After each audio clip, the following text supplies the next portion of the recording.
po mga ka-business, mga kapapi. Sana po yung nasa lubog po kayo kalagayan. Pag-usapan po lang po natin ang nangyayari po kay Kuya Bong. Ang pagpunta po ni Papa din sa nung siya hinahanap na kasama si Kuya Bong. Ano po kaya sa palagay nyo ang magandang dapat gawin para mapauwi ulit si Kuya Bong? Kasi parang nakikita ko po na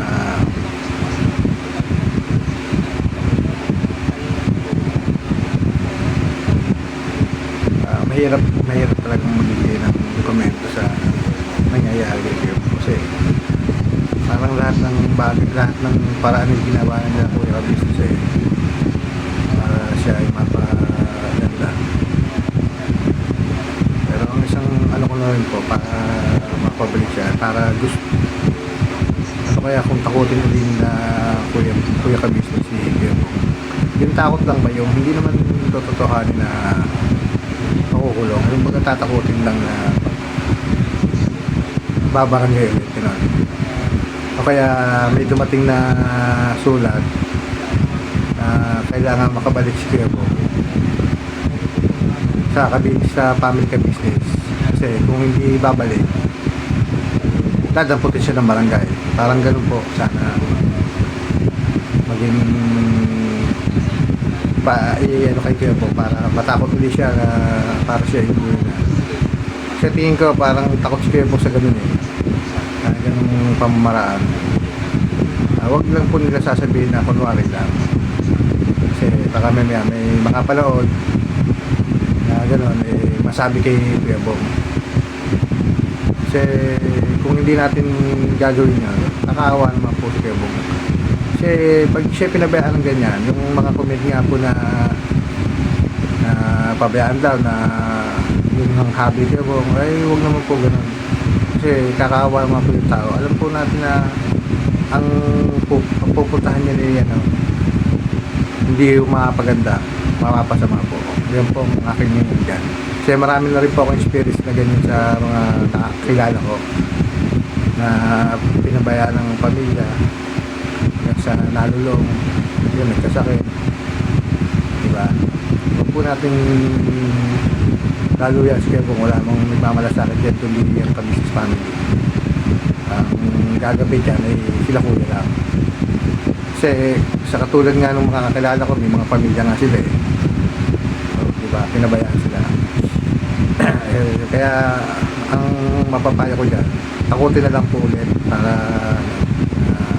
sumama, sabihin na may dumating na papel na galing sa barangay na pag hindi siya umuwi sa ka-business family,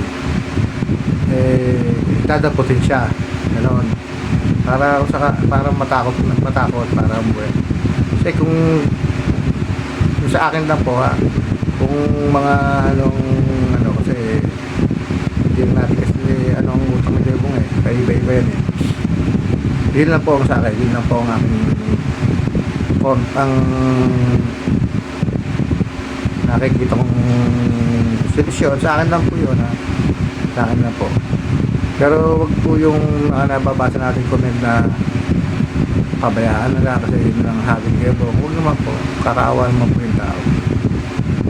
Alam po naman natin na wala na gawin po sa tao kundi ang family ka business lang. Saka yung kay hindi man natin masisisi rin ang nangyari nung dumating si Linky, kasi nangyari na nga, kasi ang nangyari hindi na natin maibabalik, hindi man natin alam yun, diba? Hindi natin alam kung gusto pa ni Kuya Bong na makasal sa kay Linky, hindi po natin alam yun, siya rin po nakakalam ng mga ganung bagay. Ang maganda po dyan, takutin na lang po si Kuya Bong para bumalik na ulit.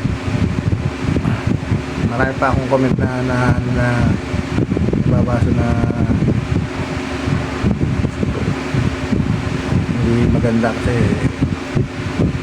siya sabi ko mahirap naman po pabayaan si Kuya Bong sa ganyang bagay. Kasi alam po naman natin na walang nagabay dyan kundi si Kuya lang. Kaya nakakaawa naman po yung tao. Oo, nakakasawa na rin. Eh, kailangan po talaga ng pagtitiis, pagtitiga para kay Kuya Bong. Kasi alam naman po natin na hindi stable ang kanyang diba? Kaya kung sa ano nga lang, hindi yung dating ni Jenkins yun, walang problema yun. Ano niya yun, ipupus niya na makasal sila. Kaso ang ugali kasi diba, parang siya madamdami, iba yung dating ng ano sa kanya sa utak niya iba yung dating. Hindi katulad ng ano talaga na hindi masabi natin ano si Kuya Bong yung talagang stable ang pag-iisip. Hindi yan naalis kasi nandiyan na nga yung ano niya hindi yan naalis kaya nga kailangan ng ano ni Kuya Bong guide para maagapan yung pag-alis niya ngayon.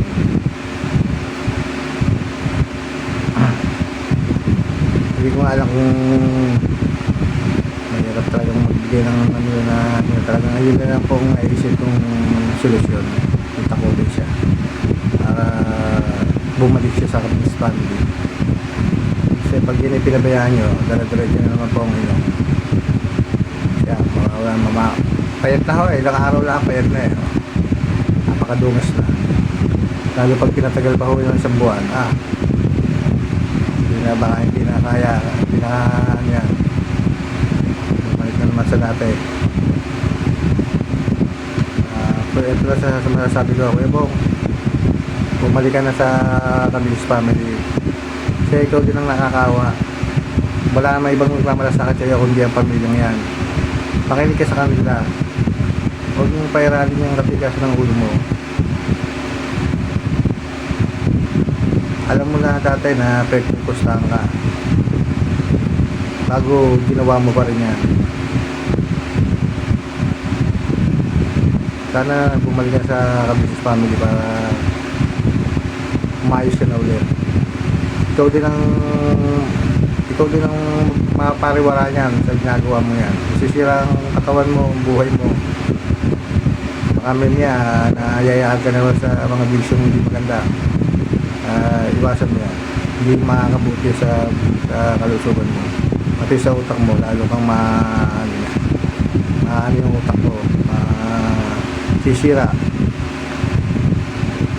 Sa mga barkada mo na Kuya Bong, pagsabihan nyo na maganda si Kuya Bong para makabalik na sa Kapis family. Kung siya ay mahal nyo, i-push nyo na bumalik sa Kabilis family kasi ang tunay na kaibigan yan ay gustong mapabuti yung kapwa nila, yung kaibigan nila.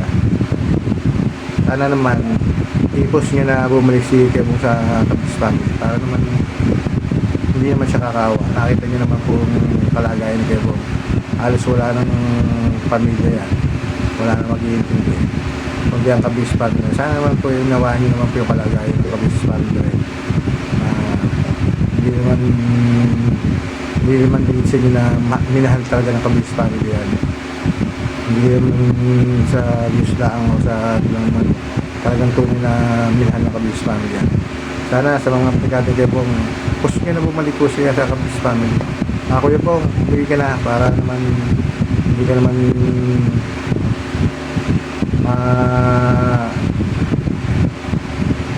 mapahamak sa mga ginagawa mo. Yun lang po. Salamat po kay Kuya Ka-Business, kay Papa Liz, saka kay Sir Anime. Maraming salamat po. Sa susunod na vlogs na lang po, maraming salamat po sa mga subscriber at saka sa viewers ng Ka-Business family. Maraming salamat po.